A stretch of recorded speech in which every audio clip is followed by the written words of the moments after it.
Love staying informed? Subscribe now and get unlimited access to local news, weather, and sports for just 99 cents a month for your first 3 months at inforum.news/join. Read every story, listen to every podcast, and download the apps that keep you informed and on the go 24 hours a day. So head to inforum.news/join right now to subscribe. What are you waiting for? Get 3 months of local news for just 99 cents a month at inforum.news/join.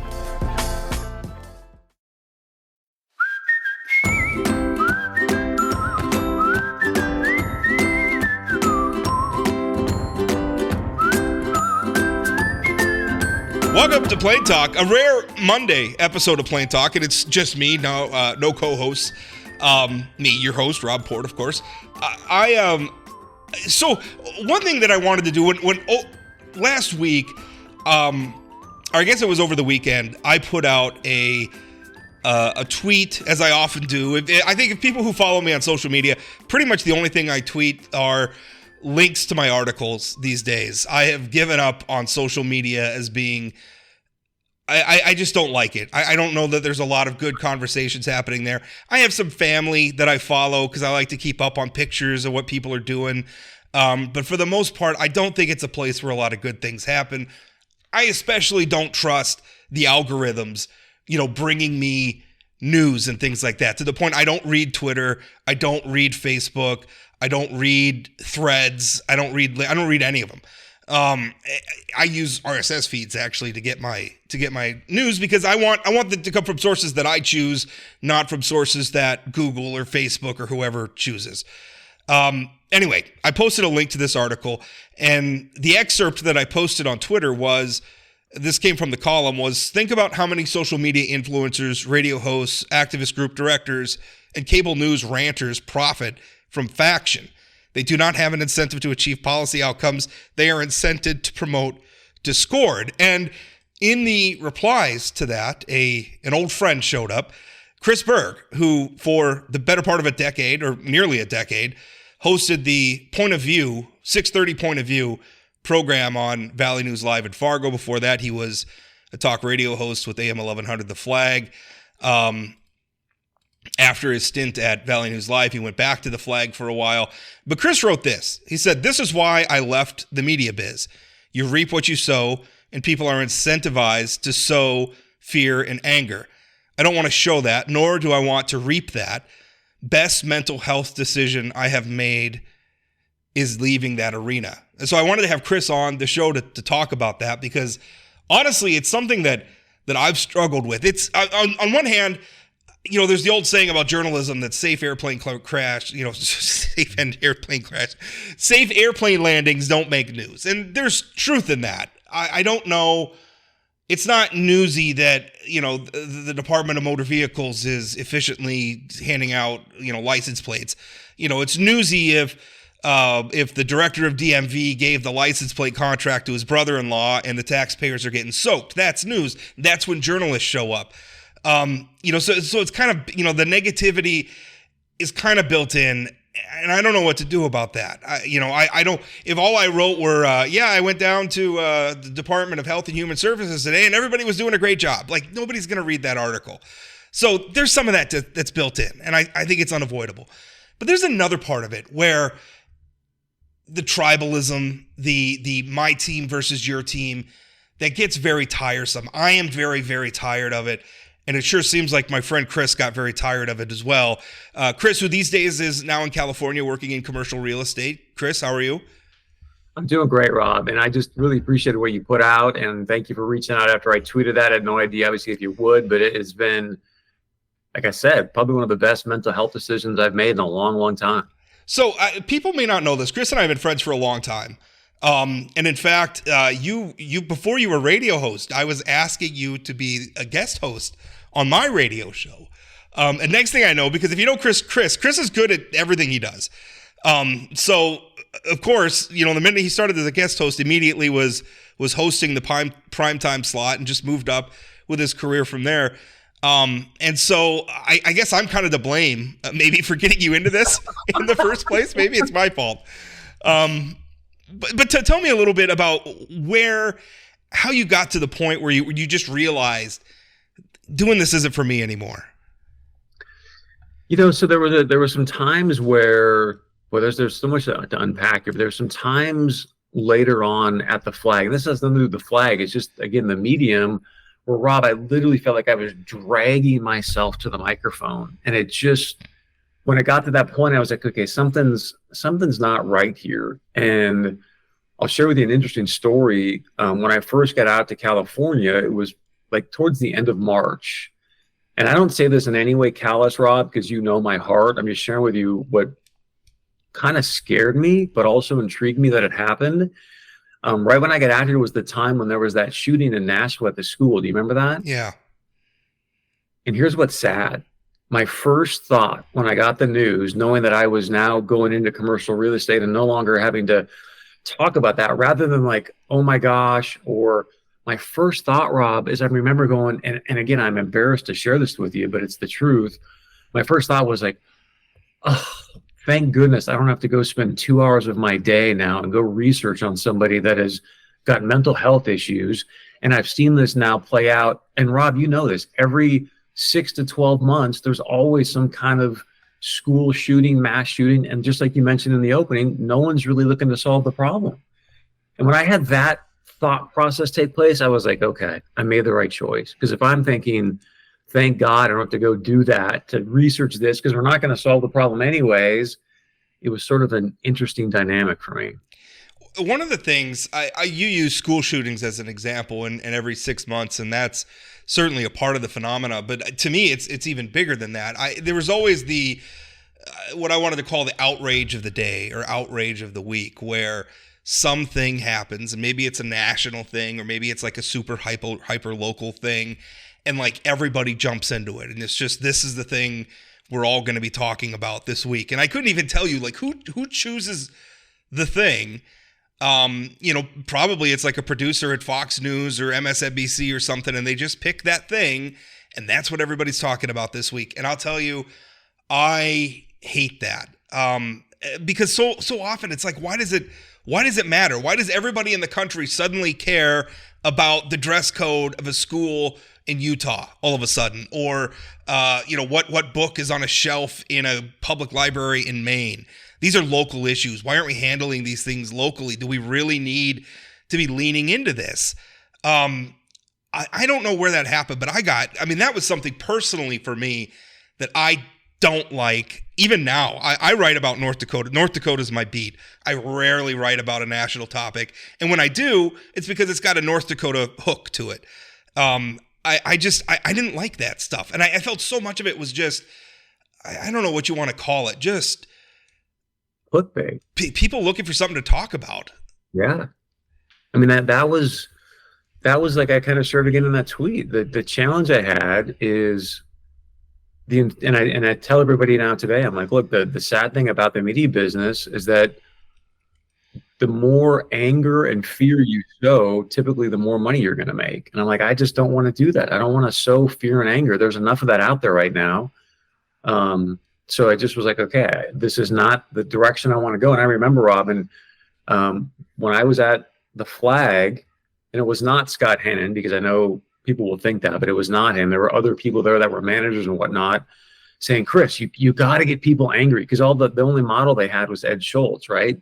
It's like, you got to go out and get people angry. Like, that's what's going to get the ratings up, and that's what's going to do this. And I was like, yeah, but I don't want to make people angry. Like, I want to empower people, not put people in a state of fear. But you sort of fall prey to it, because that's the community. That's what people want. And so it's just a really interesting thing. And I think recently, Rob, I was having a conversation with somebody, and I don't remember exactly why it came up, but they're like, hey, if you could put one message on a billboard right now, like, what would that be?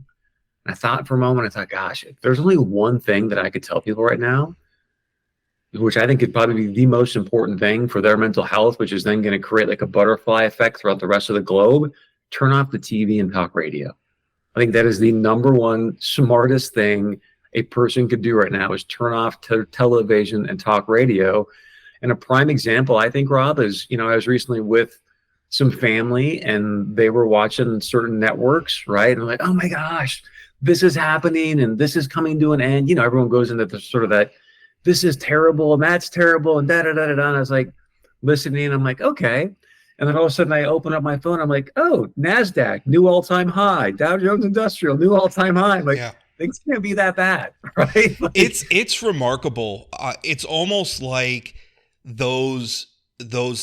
that media, I don't know what you want to call it, universe, like it's its own thing. And it doesn't often, it's not often rooted in reality. I mean, obviously it has people who live in the real world and things that happen in the real world, but it becomes this reality distortion field where it's like, this isn't the actual, like you turn off the television or you turn off talk radio and you go outside and it's like everything's fine, right? Like the sky's not falling, everybody's not corrupt, you know, the garbage is being collected, the police come when your bike's stolen or something. It's normal. And no, it's not to say that there aren't real problems in the world. Of course there are. I'm not dismissing that, but I don't like the idea. We don't need to invent problems to talk about. I wonder if that's something, which by the way, I should say your advice to turn off TV and to turn off, I don't know if people know this, my entire career, I don't, even when I was in talk radio, this is probably terrible for me to admit, I didn't listen to talk radio. I don't like watching television. And a lot of it is just, it's too slow for me. I would rather read. Like that's just, I read like a book a week. I like reading is the way I take in my information. So that's just what I preferred. And so I'm not going to say like it's like I took some principled stand against all of that stuff. But I have purposely isolated myself from it for a long time, and I feel like it has benefited me. I feel like I'm better off not listening to talk radio. And that's not to say that if something newsworthy happens on one of these things, I won't seek out a clip or something and write about it. But for the most part, like when I'm sitting at my desk, I don't have like a talk radio show playing. I have come to believe that was a very healthy decision for myself a long time ago. Good for you. And I think, you know, because you've been in it and so have I. And again, like you and I have friends in the industry now, so I don't say that to what they're doing. It's just that oftentimes as a host, you process that, wow, the more the phone rings, the more people are listening, the better I'm doing. And unfortunately, the way you get the phone to ring is you put fear and anger into people, you know, and it just is, it's an unfortunate model in my opinion. Did you ever, because I mean, we have both hosted talk radio shows. We've both done that. I even guest hosted your television show one time, which was a terrible decision given this face. This face is great for podcasting. Putting this face on people's TV screen in high definition was not a great ratings choice. So that was probably one of your poorer decisions in your broadcast career, was putting me on television. Anyway, I don't agree, but okay. Do you ever feel like because the thing about hosting a show like that is like you finish one show and you're thinking to the next show, right? Like there's always more airtime to fill. And one thing that I noticed is that if there's not really anything, I mean, I'm interested in lots of things. I'm interested in the world. That's why I like to write about it. But in writing about it, like every once in a while, there's a day where there's just not really I don't really have anything to add. And as a writer, I don't really have to write anything that day, right? I mean, it's a lot easier. I have a lot more slack. Talk radio, that doesn't exist. Television, that doesn't exist. You have to fill airtime. And so sometimes I think that's where it comes from, where a TV host or a talk radio host will just find something to be mad about to get people fired up to fill that airtime. Do you think that's true? Oh, 100%. I've seen one of your colleagues tweet out in the past about, hey, look, if it's talk radio time and there's nothing to talk about, just talk about guns. Just talk about immigration and you'll get the phones to ring and you can fill up the time, and now you can just go home and, you know, not think about it or not worry about it, right? And that's lazy on our behalf, but also again, it's that dopamine hit. I mean, you know how good it was when you're doing the show and all of a sudden, man, full deck of phones. You're thinking, well, I must have just really hit a chord. And that was the part I loved about I mean, I don't want to run that down. I loved that part of talk radio. I loved talking to the people. And it's just when you have just a busy show, and even I liked that even more maybe than having a hot guest on, because I mean, when the phones are coming in and people are coming and going, and you're directed traffic, and you're reading an email, you're reading a tweet, you're taking a call, and I mean, man, alive, is that fun? And when you're good at it too, and like everything, I mean, it feels so good. And I'm not saying some of those conversations were great conversations. They really were, and there was a lot of meaningful things being said. I remember one time I was guest hosting for Scott Hennen. And this is how long ago this was. The big debate was about the mosque that was going to be built or was planning to be built. And I guess I don't even know if they eventually built it or not. But it was causing a lot of controversy because it was going to be built in New York near Ground Zero, 9/11 Ground Zero. And at the time, I defended it. I said, I understand that it's close, and I understand that can hurt some people's feelings. But in America, we have the First Amendment. So if they have purchased the land legally and they're following all the same laws and building codes and ordinances that everybody else has to follow, you have to let them build it. And you can be mad about it, but I'm not going to be mad about it because that's America and they're allowed to build it there. I spent 3 hours getting shouted at for that. But at the end of that, I did feel like I didn't say that to make people mad on purpose. I say that because that's how I actually felt. And I felt like that was a really good conversation. Now, some of it was hateful. Some of it was people screaming at me. But I didn't think that conversation was worth having. But that was also not me making people mad on purpose. That was me taking what was for that audience a controversial stand. And so, I mean, these things are complex.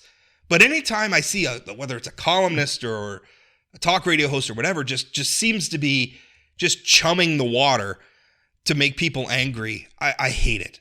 I absolutely hate it. I cannot stand that.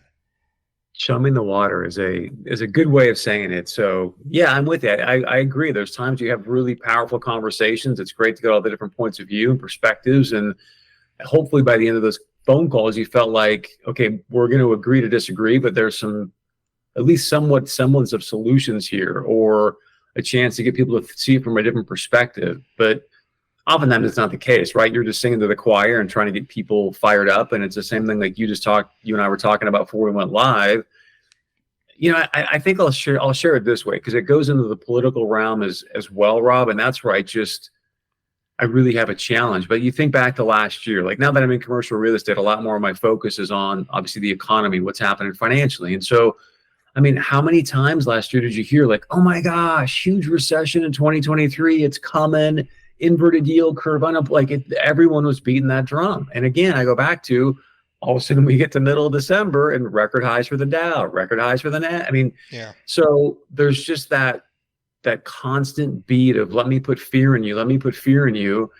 But when you take a step back and you turn the TV off and you just, like you said, you love to read, you just read good data, it just doesn't bear out. And unfortunately, my big point is, think about if people just shut off the TV and radio and actually, like you said, you go outside and you're happy. I believe you're going to make a much greater impact going around in your neighborhood and community, being happy and paying that forward than you are thinking, oh my gosh, the sky is falling and I need to put everyone in fear around me. I just don't think it's true. Did you ever, I think a lot of this, we talk about the business models and certainly there are producers and executives and hosts and everything who are making money from doing this. As you said, there's a lot of money to be made, making people mad. But on the other side, I mean, it's kind of a chicken and the egg thing, because are people listening to this stuff because it's made, or is it being made because people are listening to it? Because I think that you have tried, having followed your work for a long time, I know you made efforts at times to like, I'm going to do happy stuff, right? I'm going to do positive stuff. I'm going to focus on things that are working. And I'm almost certain, and you can correct me if I'm wrong, I'm almost certain that stuff did not get nearly the amount of attention as the controversial stuff did. And I know that's true. I mean, when I write about something that works or something that's really going well, it does not get the sort of attention that I would like it to. I just don't know that the audience is there for. I mean, it's a happy thought. I'd like it to be there. I just don't know that it's there for positivity. I think you're spot on. I mean, I think a lot of people have tried, good news networks and whatnot, and they just do not get the eyeballs or the revenue that. I mean, there's a reason why the old saying in journalism, if it bleeds, it leads. And for whatever reason, we as humans are constructed in a way where you like to see car wrecks. And I think it's really a biological thing, from the dopamine to what happens to your brain when you get put into a state of fear or anger. It becomes almost addictive. And unfortunately, I mean, you know this, there's people out there that listen to certain channels in the broadcast world or talk radio hosts that they're addicted to that feeling of anger. One thing that's really worried me, because even on top of that, then I feel like I mean, we could roll back the clock and we could go back to the 80s and people are listening to, shock jocks and stuff. But pause for a second, Robin. You and I may disagree on this, and it's not the Sure. point about the stance. The point is the way it's framed, and I will never forget this, Rob. Sure. It was September 9th, I believe. It's right around September. And Joe Biden, the president of the United States, gets up and basically it was going down the path. If you remember back in the days in Germany where they talked about the Jewish ghettos, and they were falsely claiming that the Jewish people were spreading certain diseases. Mm-hmm. And the way it was framed around COVID is like, this is a problem of the unvaccinated, and just the way those things, I mean, it put so much fear into people. Yeah. And I know you saw the videos where someone would be in a supermarket and not have a mask on and cough, and people were just belligerent to these people. And so no matter what your stance is on that, that's not the point. The point is, I just want people to be privy to, when you've got people in power communicating things like that, the amount of fear it puts into other people, where, gosh, I just had never seen our nation so torn apart because of somebody sneezing. Yeah. It was, I mean, yeah, the pandemic was a bad time. And I don't know that either side of that debate comported itself well. Cause I remember, I mean, at one point I decided to get vaccinated, and, I posted just a picture. I mean, I first of all, had a very bad bout with COVID. It almost killed me. I mean, I was in the hospital for a long time. I was on a breathing machine at home. I mean, I was probably, if I hadn't gotten to the hospital when I did, if I delayed even a couple hours, I probably wouldn't be here. That's how close it got. Getting the vaccine, because when I got COVID, the vaccines weren't available yet. So getting the vaccine was a big deal for me. I didn't jump up and down about it, but I just posted a picture of the sticker on my coat saying I got the shot, or I forget what it said.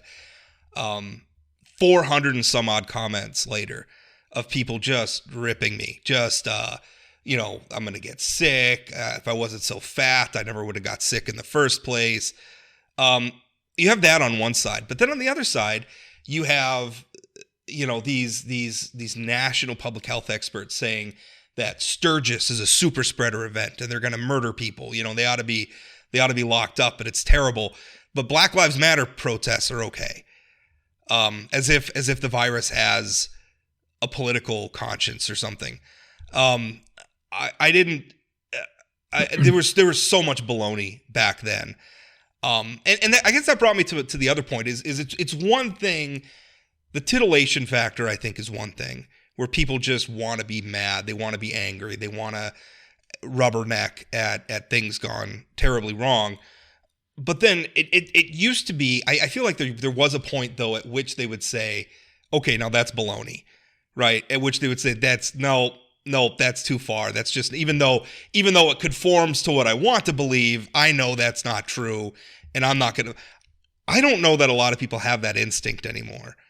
And it really, really worries me, the number of people who are just like, my side has decided that this is the position, and I am going to dismiss any information that runs contrary to that position. That is that. I'm sorry, what? Can I share a story with you? Yeah, kind of in absolutely. Regards to that, where many, many years ago, I went to a personal growth development seminar. And I share this in the context where people, hopefully we can start to see, like you and I said before, again, even in DC, they don't really want to solve the problems. It almost becomes like out here in California, they call it the homelessness industrial complex. They don't really want to solve the homeless problem because they're getting $17 billion, right? And so you take on this identity that you don't even recognize. And I say that where there was a bunch of us from the same organization, let's say 1,000 people, just for sake of example, 1,000 people in this room. And as we walked in the room, we're all from the same organization, all loved each other, respected each other. It was just like this great kumbaya kind of feeling. And then the leader of the business got in front of the room and he just completely arbitrarily put us in red, blue, orange, and green groups. Within, Rob, 10 to 15 minutes, it was like a mob. Green's better than red, red's better than blue. I mean, it got kind of vicious. And my whole point is, if you go back and you look like the Milgram experiment or the Stanford prison experiment, that's a good one, how fast we unconsciously take on these identities and pit ourselves against our fellow humans. I don't know if you've ever studied the Stanford prison experiment, but my intro to psych professor was Dr. Zimbardo, who put on that experiment. And what he did is he took two groups of people, and one was a cop and one was a prisoner. I mean, like teachers and, completely just benign random people. And Rob, within days, these people that were now identifying as cops had these people defecating on themselves, throwing them into solitary confinement, to the point where the professor's girlfriend had to come in and say, and he was going to do it for 2 weeks. This was after, I think, 72 or maybe 96 hours. And the girlfriend had to go, if you don't stop this, I'm not going to be with you anymore. This is atrocious, what is happening right now. But as the psychologist, he's like totally into it. Like, oh my gosh, but I just say that where that's what I mean by shut off the TV, take off the red, take off the blue, and just start to have some kindness and compassion and some empathy and think. And let's solve this rather than just get on battle sides. You mentioned the Milgram experiments. There was actually a movie made about if you don't know who Stanley Milgram is, he was a sociologist. So I forget, but he was an experimental sociologist or behavioral psychologist. I'm forgetting the exact title. But the work he did is amazing. The 7 Degrees of Kevin Bacon game was actually based on his some of his research. About social associations and things like that. It was really interesting. But the thing that he was descendant from Jews who left Europe to escape the Holocaust. And so what he was really interested in is, why did so many people who are just normal everyday people, who are not Nazi party members, who are not radicalized in any way, why did they go along with it? And so he would do these experiments where people would raise their hands. He would bring everybody in a room, and everybody in the room but one person would be wrong on it. But they all think that they're there, and they're going to be asked some questions. And so the people start asking them questions, and they're questions with like really obvious answers, like which of these long lines is longer, right? And one of them was clearly longer than the rest. But what would happen is everybody in the room who's in on it, except for the one guy, would start purposely giving the wrong answer. To the point where the person, like the one person who didn't want to, like he's watching everybody else give the wrong answer. So he gives what he knows is the wrong answer because he doesn't want to stick out. And just variations on that theme. And I look at a lot of what's going on right now and the number of times, I mean, just as one example, and I realize I'm kind of fixated on the Trump and Republican stuff, but that's because I have been a Republican my whole life, and I'm watching this happen to my party and the people around me. The number of Republicans who will privately tell me that Trump is disgusting. They don't want anything to do with him. He's terrible for the Republican Party. He's terrible for the country, but won't say that publicly because they're afraid of standing out right now. I think that is such a powerful thing, and I'm afraid of that. Like I'm afraid of that. I don't know. It seems like we've lost our appreciation for being contrarian, and not contrarian just for the sake of being contrarian. We've lost our appreciation for people who just are going to stick outside of that and be, I don't know what you want to say. I would say it is even just to do the right thing. And I say that because the piece I forgot to talk about with both the Stanford prison experiment and the Milgram experiment, which I was thinking of different, which I'll share in a minute. But you got to keep in mind, anytime you show up for one of these experiments, the very first things they tell you is, hey, Rob, if at any time you want to leave, you're more than welcome to leave this.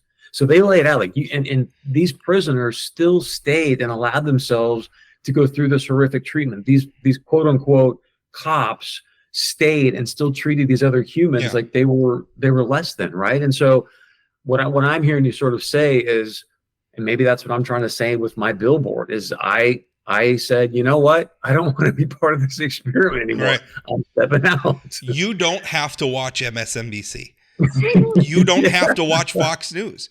You don't have to listen to talk radio. You don't even have to listen to this podcast if you don't want to. I hope you continue to, because I feel like I'm trying to be outside of all of that stuff. But heck, if you don't like me, quit listening. Or if you feel like I'm not telling you the truth or whatever, then stop listening. But I don't know. I wish I had a better explanation for it. Let me ask you this question. If we had it to do over again, and you were Chris Berg working at the time for the North Dakota Republican Party, and Rob Port calls you up and says, hey, do you want to guest host? And as you got into this business and it went from radio to television, would you do that again? I absolutely would. I mean, there were some incredible experiences that took place. I just think I would have taken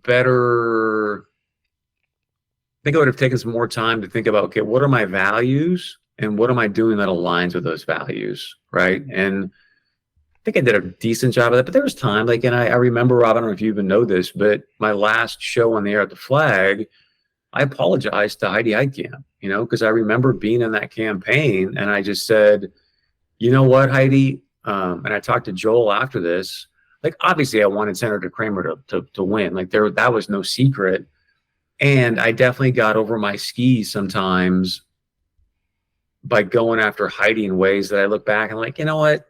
Kevin won by 13 points. I didn't need to do any of that, right? Like he still was going to win. It's Kevin's job to run the campaign. He didn't need. Our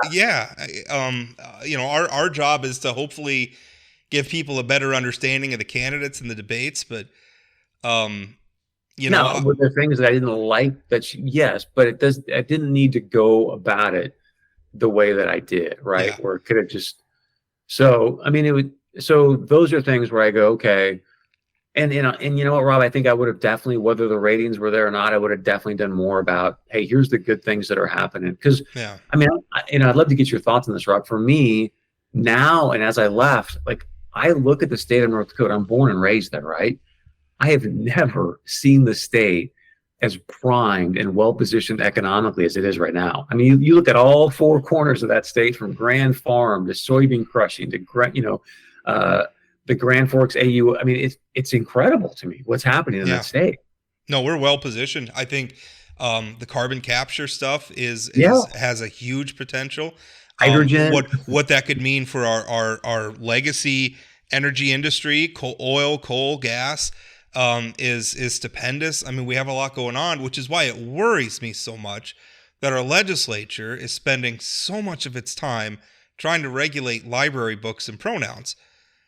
I just don't see where that. I think what they're doing is they're chasing these national narratives. I think there's a lot of lawmakers sitting in Bismarck who take their cues, their policy cues from Fox News. It's like, oh, there's a woman, or there's a trans man who's I don't know. I mean, some problem over in some other state, so we got to do something here. I just don't see it. But people get so feverish about it, so worked up about it. I don't know why we're spending this time, because as you said, there's so many amazing things, and so many amazing things that have happened already. North Dakota went from having, when I started my writing career in North Dakota politics, I remember writing about declining K through 12. I remember them writing about consolidating schools because they didn't have enough students. I remember our population was aging. Our population was shrinking. People were leaving because there were not opportunities here. Now we flash back. We don't have enough housing. We can't build enough schools. We went from being one of the oldest states in the nation to one of the youngest overnight. And that's, by the way, that's brought challenges. Not the least is, crime, for instance. Crime indexes very closely to age and gender. We brought a lot of young men into North Dakota. And so unfortunately, attendant to that is crime. We have some crime issues that we have to deal with. There's all these wonderful things happening. Those wonderful things create some challenges that we also need to address. And we're debating library books. That doesn't add up to me, Chris. That really frustrates me. Well, I mean, I don't really want to go down there, but again, you reap what you sow. And I just think I've seen some of those books. You start planting those seeds in someone who's 8, 9, 10 years old. I don't think the fruit that you bear from that is the fruit that we want. Maybe. But that's maybe I don't want to debate books with you. I mean, but I do worry. I mean, maybe we can at least agree there seems to be a preoccupation with those types of issues beyond the threat that they pretend to our society, to the extent that they're a threat at all. You know, to go back to, hey, if things are going really, really well economically, is there really a problem to solve? Probably not. So that legislature feels like, well, I got to find some problem here. Otherwise, I don't really need to have a job. That's what I mean by the homelessness industrial complex, or the other complexes you can talk about it there, where if they actually solve the homeless problem in the state, like, what are they going to do with that 17? Like, where's that money going to come from? Because I'm sure a lot of it was federal dollars, right? So it's like, hey, the more I can keep these problems alive, the more I can show that I'm worth what I'm getting paid. Yeah. I had never thought about the legislature as like a talk show where we have to figure out something to do to justify our existence this year. That's kind of the thing is, though, there were pressing issues. I mean, it frustrated me. You know, I think there was something we could have done on school. By the way, we did do something on school lunches. I think they could have done a lot more. As a guy who's got 2 kids still in school, you know, they cut my income taxes again, which is great. I support that. We ought to get rid of the income tax. But I'll tell you, I pay a lot more for school lunches than I do for income taxes in my household. And I mean, if you really want to help, you know, families, why not cover that expense? I have to send my kids to school. I mean, I'm not forced to. I want to send my kids to school, but education's compulsory. So if they're there, why are we not feeding them? Why are we talking about these other things and not this thing? I mean, you talk about a benefit for working families in North Dakota. There's a big one. That's a couple grand a year for a family. Well, and then to speak to that, Rob, and again, I don't want to go too far down this path, but it's just, I look at the reports on the academics of the state of North Dakota, and let's be honest, they're not great. And so how can I expect a young person? They're not bad. They're not great. They're middling. But with the amount of money that we spend per student, per cat, you know, I just feel like they should be much higher. And my point is that how can I expect a young 8, 9, 10-year-old person to sit in a chair that's hungry and actually learn? I can't. Like, that's not fair to them. I mean, so I would say you're spot on. Like, feed them great foods, make sure they're satiated so they can sit in the chair and actually focus. And since we're spending 13 grand a student, we might as well see what we can do to maximize the ROI. Maybe a couple more bucks a day, and we can give them some food too. Chris, it's great talking to you about this stuff, and I think a lot of people are going to listen to this and probably be upset because how dare these 2 guys betray their try? Even though I already have. I mean, I have a long time ago. I'm a big old liberal now. Which is, I would tell you how funny it is, Chris, to watch. Maybe you did this too, where you watch people talk about you on Facebook or talk like they don't know that you're lurking. So they're talking about why you are the way you are, right? And you're just kind of hovering above it all, lurking in the comment section, right? Whether it's Reddit or Twitter or Facebook. And people write about you. And how many times people are like, oh, he almost died from COVID and that made him liberal. Right? Like, or how often I will see, it'll be like a liberal person and they really like, they've been following all the stuff I'm writing about Donald Trump because I do not like Donald Trump. And then all of a sudden I write something that reminds them, oh, wait, this guy's still a conservative. And it's like, how dare he? I have kind of, I'm not in anybody's lane anymore. I don't want to be in anybody's lane. I think that in the past, probably at times I think I got caught up at times in the same way you did.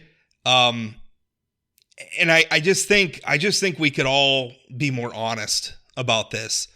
The audience needs to be more honest. The audience needs to demand honesty, and the people in the media need to deliver it. I agree, and you're really good with quotes, Rob, a lot better than I am. But isn't there a famous quote where it says, "Hey, the toughest thing a man will ever do is think"? Could be. I don't know if I've heard that one, but. And my point is that like what you're sharing about yourself, like I wish people would take off the red and the blue and just see Rob, right? But that makes them think. They got to think. They can't just process you through a prism of blue, paradigm or red paradigm. They got to actually take time to think about what is Rob saying. And that's not easy. I mean, it's just not. So I think I would encourage people, like, take the red or blue rose colored glasses off and challenge yourself to really think about, okay, like, here's this issue and how can we solve it? And I go back to where we started, the fact that we've got school shootings every 9 to 12 months. There's solutions out there, but we just can't seem to figure it out. It's frustrating. Well, it is. It's always going to be there. I think that impulse to want to be, the gossip columns aren't going anywhere. People are always going to want to watch bad things happen to celebrities. Unfortunately, it's gross. I'm not real keen on it. They're human beings too. I realize it's hard to feel sorry for somebody who's flying around on a private airplane, but listen, they're human beings too. But my point is, Rob, and all this, I don't mean to cut you off, is that I think what I want people to extrapolate from this is that what does that do for your personal mental health? Right. And because there's enough mental health issues out there. So if you can start to think about it like, okay, by me digesting this information about Taylor Swift or how is this impacting my mental health? Right. And if it's not making me step out of my house in a happier, more joyful place, then maybe I should read or look at something else, because I'm going to make in my opinion, a much bigger impact on my community if I'm walking around happy and cheerful and giving, rather than the Taylor Swift thing is fascinating because it's like this. Everybody's defining themselves based on how they feel about Taylor Swift. It's like you have the people who, for whatever reason, think that she's like a left-wing operative who's out there to subvert America's youth and get them to vote for center-left Democratic politicians. Or the other side, the Swifties, who have a level of fanaticism about, this person that they love that is Trump. It is a little disturbing at times, the amount of time that they spend in the minutia, that they're interested in. She's just a person, right? Hugely talented. And by the way, her politics aside, quite the capitalist, which is the part of her career that I admire, being a nerd. I mean, the way she's monetized herself is pretty amazing. Good for her. I just don't understand. Like what if there's a third option? What if you just didn't care? What if you just don't care about who Taylor Swift is dating? Like, you hear the song on the radio, you enjoy the song, you don't enjoy the song, you move on with your life. That is one of the things that I really, I'm so happy now doing commercial real estate and finance, because it's numbers, right? Like, I can see what the Fed's done, what the numbers are going to be like, and you can start to you can see some patterns and make some decisions, but it doesn't feel as slanted, because it's like, okay, this is what's going to happen. So we need a Generation X, because we hear so much for like the millennials and the Zoomers, and we hear from the boomers, and Gen X is kind of in the middle. Like you and I, Chris, like, we hate all of you. Like, we need a Generation X, the Nirvana generation, to say, we don't care. Stop caring so much about everything all the time. That sounds horrible. I realize there are obviously things in the world and in your life that you need to care about, but we care about too many things. And the media monetizes it. Social media monetizes it. It doesn't matter. It really doesn't matter. It shares an interesting story with you, Rob, is so I go to this really great church here in Thousand Oaks, and the pastor was recently in Africa, and he's like, it was amazing. Here I am in Africa. Nobody's got running water. Nobody's got heat. Nobody's got any of the sort of amenities that we have here in America. And he goes, what stunned me about my trip to Africa is that here in America, when I go ask people, hey, what can I pray for you for? The number one request in the United States, at least where he's at, is they want people to pray for their anxiety. The people are like, they've got so much anxiety, they want prayer for it. And he's like, here I am in Africa. These people have got nothing, and not one single prayer saying, hey, can you pray for my anxiety, right? And I'm just like, okay, if that doesn't speak volumes to people about maybe how we've mismanaged we want to talk about like how privileged we are to live in these societies. It is a privilege to have anxiety. And I'm not dismissing it. I don't want to dismiss anybody's mental health or anything like that. But it is a privilege where anxiety is your number one concern and not shelter, clothing, clean water, food. But my point, Rob, is that we are so inundated with advertisements that I got to have the latest iPhone, the latest. Like, if you weren't, like, they don't have that in Africa. My point is, if you unplug from being told what you have to have is the next greatest and da-da-da-da thing, then what are you going to be anxious about, right? Because, like, okay, my phone works. I have this thing to talk to people. Like, it does that. I don't need the 15 Max or and I think that's what he was trying to get at, is that if you can let go of your attachment to all this advertising and marketing telling you got to have the latest and greatest, you might find a different place in your life. And I don't even, and it's not even, people are like, oh, they just want us to go live in a commune or something. No, just focus your materialism a little bit on what really, really matters, right? Because there's nothing wrong with wanting nice things. There's nothing wrong with working hard so that you can purchase those nice things for yourself and your friends and your family. There's nothing wrong with that, but just be focused on the things. Focus it on the things that really matter.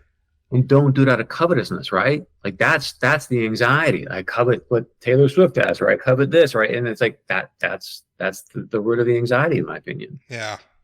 Well, Grizz, it's been great catching up with you. You too. I'm glad you don't regret me getting you. I shouldn't say that. I'm taking way too much credit for your career in the media. I'm glad that you don't regret it, because there were some moments where you were really, really great. I really enjoyed back when I used to come on until I got in trouble, and then I wasn't allowed to come on anymore. But we had some great banter, and even just now, Rob, talking to you, like what we talked about with education, and you did such. And maybe you still are, but such incredible work on the university system and what was going on there. And it was like always a treat to see, because again, you didn't follow suit, right? You didn't do, hey, this line's obviously longer, and then say that or not say that. So you were like looking at the data, and it was eye-opening, some of the stuff you uncovered. Well, I appreciate that, Chris. Thank you so much for making time today, and good luck out there in California. Thanks, Rob.